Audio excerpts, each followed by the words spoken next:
Chapter 14, The Murder. This is what Raphael told me. Raphael always loved Anita. He couldn't remember a time when he didn't. It was a small village, and the children always played on the beach. Anita and the other girls watched the fishermen. The men cleaned their boats and mended their nets. Raphael fell in love with Anita when they were still children.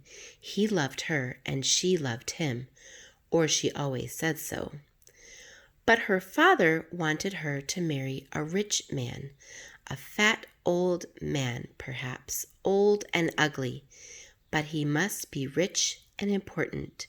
Raphael could do nothing to change Rodrigo's plans. There was a place in the rocks at the end of the beach to the west. The children often played in it. It was like a little house in the rocks. In the evenings, Raphael sometimes met Anita there. She came out of her house very quietly and ran to their secret place in the rocks. There, she and Raphael talked for a few golden minutes. Then she ran home again, afraid of her father. Anita was only 15 years old at that time, but her head was full of the stories in her books. She was sure she was in love with the handsome young fisherman. Raphael brought her the gold ring. It was like the magic ring in her story. Her father didn't accept it from Raphael, but Raphael gave it to Anita in secret when they met later in their secret place in the rocks. The ring was the promise of their love. She wore it when she was with him. At other times, she kept it in her room in the secret place under the carpet. But then the soldier came to the village. He was an older man, with his bright eyes, his long hair, his boat with an engine. He was much more exciting than Raphael. When he talked with Rodrigo about his life and his travels, Anita heard his stories through the wall of her room. These stories were more exciting than magic lamps and talking fish. Anita soon thought Raphael was very boring. She stopped meeting him. She stopped speaking to him. Now she was sure she was falling in love with the soldier. But she still kept Raphael's ring, of course. Raphael was very sad. He wanted the soldier to leave the village and go away forever. He wanted Anita to come back to him. But then one night Raphael was coming back late from a fishing trip. He saw Anita running along the beach in the moonlight. He watched quietly from the sea. He saw Anita meet the soldier in the little house in the rocks. How did the soldier speak to her? How did Anita give him the time and place to meet? Raphael didn't know. Perhaps the soldier gave her a secret note. Perhaps Anita gave him one. They could both read and write. Raphael left his boat and swam to the shore. He moved very quietly through the rocks. The soldier's boat was in a small piece of open water on the other side of the rocks. It was only about 10 minutes from the village along the coast. Raphael watched and waited until he saw Anita run back to the village. Then he watched the soldier swim back to his boat. After a few minutes, the soldier started his engine and went away to the west. Raphael was very angry, but he was angry with the soldier, not Anita.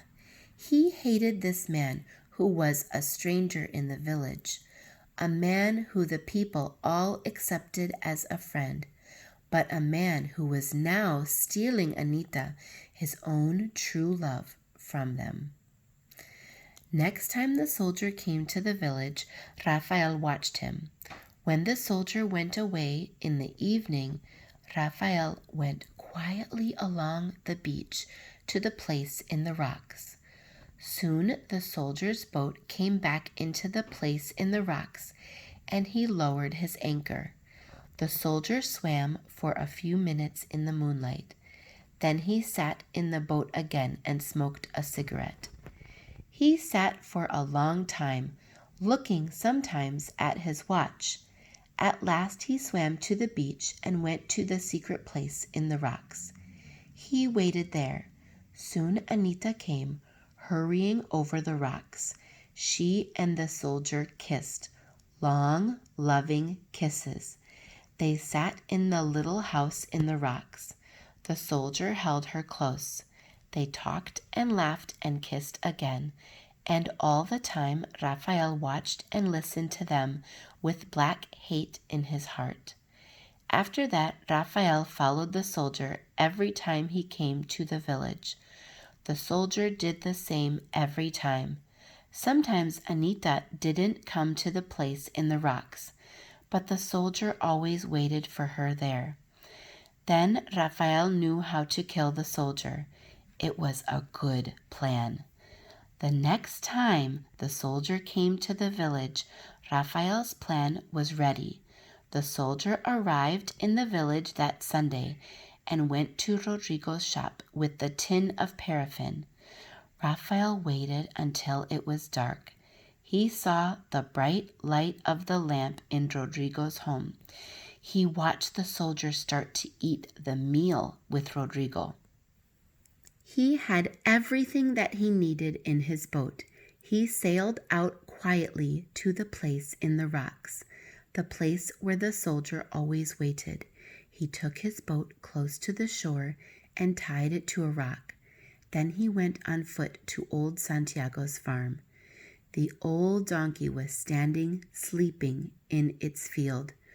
Raphael walked with it down to the beach near his boat. It wasn't very far. Then he took the old donkey into the water and killed it. Oh my gosh. He put the dead animal into his boat and went out into deeper water. He went to the place where the soldier usually left his boat. Then he began to cut up the dead donkey, throwing the pieces into the sea. He and the boat were soon covered in the donkey's blood. But there was much more blood in the water all around the boat. Raphael knew that the sharks far away in the sea could smell it. Raphael kept the back legs of the donkey in his boat. He took a long, strong piece of line and tied the legs to it. Then he sailed quietly back to the village. There was no moon that night, only the light from the stars. Soon he could see the beach and the houses of the village. The lamp was still burning in Rodrigo's house. The soldier's boat was a few meters from the shore. It was always in the same place. The soldier didn't want to break his engine. Raphael moved his boat close to the soldier's boat and stopped. He went into the dark water and swam across to it. He had the end of the line in his teeth. He tied it to the bottom of the soldier's boat. Then he went back to his boat and put the legs of the donkey quietly into the water. Now the soldier's boat had the smell of blood behind it. Raphael took his boat to the far end of the beach in front of his house. He pulled it half onto the sand and began to wash the donkey's blood from the bottom of the boat. He washed some of the blood from his clothes in the sea, but there was a lot of blood in the boat. Suddenly his mother came with an oil lamp. She saw the blood on his clothes and in the boat. She was afraid he was hurt. "Don't be afraid, Mother," he said. "I'm not hurt. This isn't my blood. I've killed the soldier." It was true. The soldier wasn't yet dead, but Raphael's plans were made. Raphael wasn't afraid to tell his mother. She always kept his secrets. She was very calm when he told her. She sent him to the house to change his clothes. He stayed and cleaned the boat. When he went to the cafe, he found the soldier there. He was surprised. He thought the soldier was spending the evening with Rodrigo. Raphael looked at the soldier, his enemy. He was smiling and laughing with his friends. Raphael thought, "The sharks are already waiting for you. Tonight you're going to your death." The soldier left in the middle of the evening. He went out to his boat, started the engine, and went off to the west. Raphael stayed in the cafe, listening to the music. He was afraid, but he was excited too. When he heard the music, he began to dance to the songs. Eyes closed, he saw in his head the soldier's boat. It went through the night. Behind it, the red line of blood, dark in the water. The engine stopped. The boat came quietly back to the secret place in the rocks. The soldier waited in the moonlight, smoking a cigarette.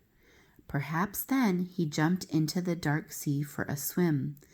Something was waiting there, something big and hungry. It moved fast through the water. Perhaps there was time for one short scream. Then all was quiet again. The dark waters were calm, and the soldier was gone forever. Raphael danced and smiled and saw those pictures again and again. He stayed and danced until midnight. Then he went back to his house and went to bed, but he slept only for a few hours. Before the first light of the day, he got up and quietly went out of the house. He took his boat along the coast to find the soldier's boat. The boat was there in the place in the rocks. It was empty and quiet in the water. Raphael looked for the soldier in the sea and on the land, but there was no sign of him. Nothing was left of him. Raphael saw the long shadows of sharks still swimming in the water near the boat. The boat's engine was above the water. There was a long piece of fishing line tied many times around it. Raphael laughed. "My plan was better than I thought," he said to himself. "I tied the legs of the old donkey to his boat with some fishing line, and the line also stopped the engine, so the soldier had to go into the water to untie it." Raphael took the soldier's boat far from the shore. There he made a hole in the bottom and pushed it under the water. Soon it went down to the bottom of the sea. Raphael was happy. The soldier and his boat were at the bottom of the sea. Nobody knew what happened to him. He went back to the village and into the house to have an early breakfast. Suddenly he was very hungry.